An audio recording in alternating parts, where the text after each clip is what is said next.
What's up guys, it is Chris back with another watch video, and today we're going to go through some of the worst watches of 2020. But before I get into it, please don't forget to like and subscribe, hit that bell icon, it is super helpful for the channel and I very much appreciate it. So before I get into it, I just want to say some of these I actually really like. The only reason why they're on this list could be because they are overpriced, or maybe they're using a movement that I don't think is good.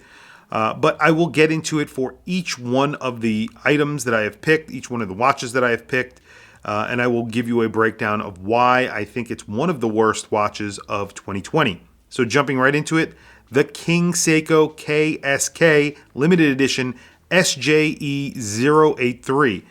Actually a watch that I think is beautiful, and I really very much like this watch. However, it uses the 6L35 and it costs $4,000.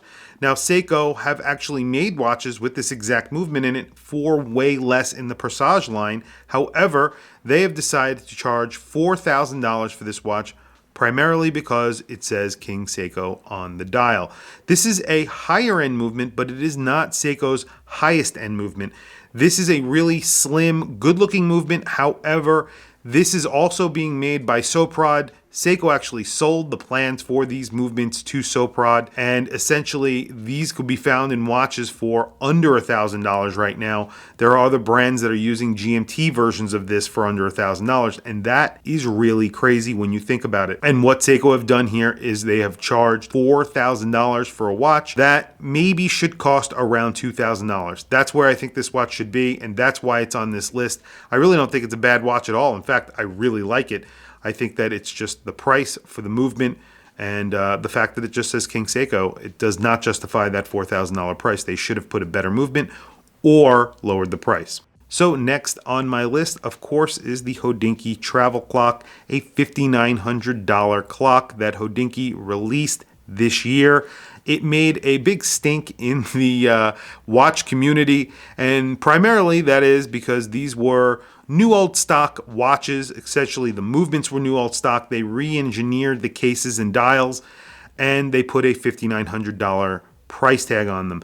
However, I did a video where I showed some watches that I actually, or travel clocks that I actually purchased off of eBay, made by Jaeger-LeCoultre and a few other brands, and these were also 2-day travel alarm clocks, 8-day travel alarm clocks, or just 8-day clocks. And I paid about $75 to $150 for each one of them. I have about 5 of them.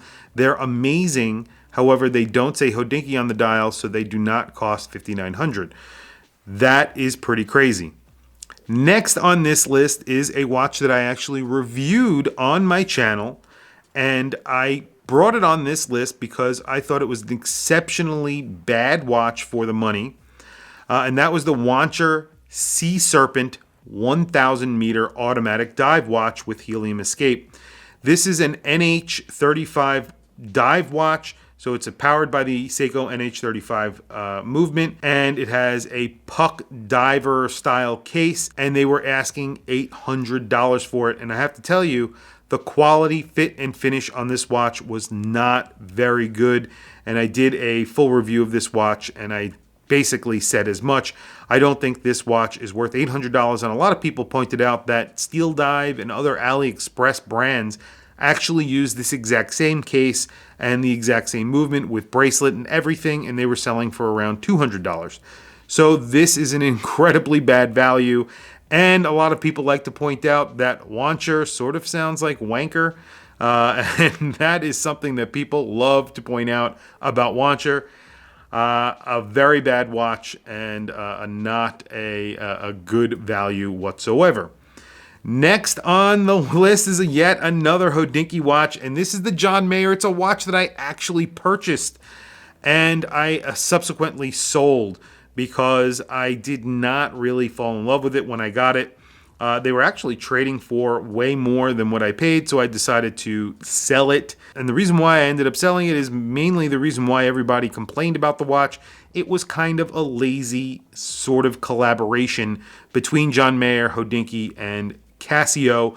It was just a different 6900 Casio in a different colorway. That's really all that they did. Not an expensive watch, $180. I think that the 6900 goes for about $100 on eBay or on Amazon, so not incredibly overpriced. It came in a very large box, a very nice presentation box, but again, the price on this is not the real issue here. It was the fact that the collaboration wasn't that great.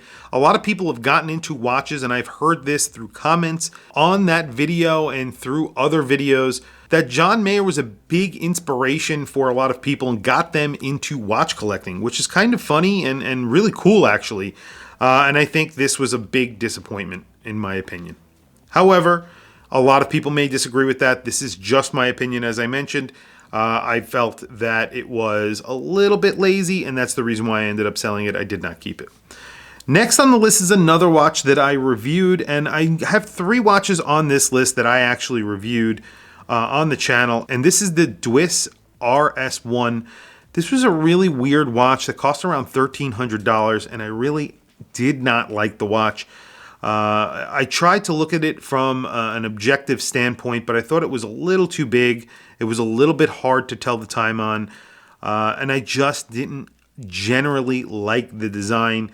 It did have a Swiss automatic movement, but it had so much text on the dial itself, I did not find it appealing, unfortunately, and it was recommended from a really good friend of the channel, and he actually owns one. I really hope I am not offending him in any way. But this is my personal opinion. Again, I just did not like the watch when I had it in for review, and I did not think it was very functional either. And that, I think, is a big problem. Next on this list is another Seiko, and this is the Brian May limited edition. It was a limited edition of 9,000 watches based on the Seiko 5. I know a lot of people like Brian May, and Brian May actually has a connection to Seiko. He's worn an SKX for many, many years. However, I just did not like the look of this watch. The dial itself is said to be basically made after or to resemble his guitar. I don't like the way it looked. It did not come across that way. And I think that people who do not know what exactly that watch is, they're going to see it and they're going to think it's a weird yin and yang, ugly watch. Again, in my opinion, I don't want to upset people, but I think that this was a little bit too far-fetched for a limited edition. And Seiko have been doing tons of limited editions this year, not to mention Street Fighter and Pikachu and all these other Pokemon, tons of limited editions. I think they're all in the same boat, in my opinion. A little too many they have done. However, I think this one was just a little far out there. I get the connection. However, it kind of doesn't make sense, especially since it wasn't exactly what he wore. It has his guitar on the dial, and it just didn't look right. If they did something that he chose sort of a colorway, maybe it was just a reissue of the exact watch that he wore, that would make a lot more sense. Maybe just a little signature from him on the dial, something like that. It would have made a lot more sense. I'm a Queen fan. I like Brian May. I don't get this watch. But these do sell for more money than they originally sold for, so I might be the person who's wrong here. Again, this is just my opinion, and I just want to make that clear. This is just my opinion. And that's the SRPE 83. Next on the list is actually a watch that made my top list for 2020. However, I'm putting it on this list as well. It is the Blancpain 50 Fathoms Mil-Spec Limited Edition for Hodinkee. They made this watch a $14,400 watch with only 250 pieces actually being made. However, this is something that Blancpain should have done without Hodinkee. They know how to make really awesome watches, but they had to rely on Hodinkee to make this really awesome watch. This is an awesome watch. It's very expensive. But why Hodinkee? Why couldn't they have just come out with this on their own and sold this through their own ADs? This is a really cool watch, and I think putting the Hodinkee name on there didn't make sense whatsoever, and it has to really piss off people who purchased other versions of the mil-specs that they actually reissued that had these polished cases and the Blancpain written on the side. I would imagine it would have really pissed off a lot of people. And these are already selling for like $20,000 on eBay. I don't get it. I don't get why do it with Hodinkee. I know they would have sold out anyway. It just doesn't really make a lot of sense to me. Next is really an honorable mention here on my worst list. It is the Seiko Presage SARX071. This is the Crown chronograph. They made a couple of different colorways. This is the green that I've chosen. The reason why I don't like this, and actually I love this watch to preface my rant, is because it's not a chronograph, and this is a reissue of the Crown chronograph. These aren't chronographs, so I don't know why they call them the Crown chronograph. I know they're inspired by the Crown chronograph, the vintage version that Seiko originally released, their first chronograph that they actually released. It's an awesome watch. The originals are awesome. The dials on these are awesome. The bezels look great. They really did a good job. I just wish they went a little bit further and made it a chronograph, and I would have paid the extra money to buy it. Just doesn't make sense, and it's in the Presage lineup. Great looking watch, and I actually want to own one of these. It doesn't matter to me. I really think these are good looking watches.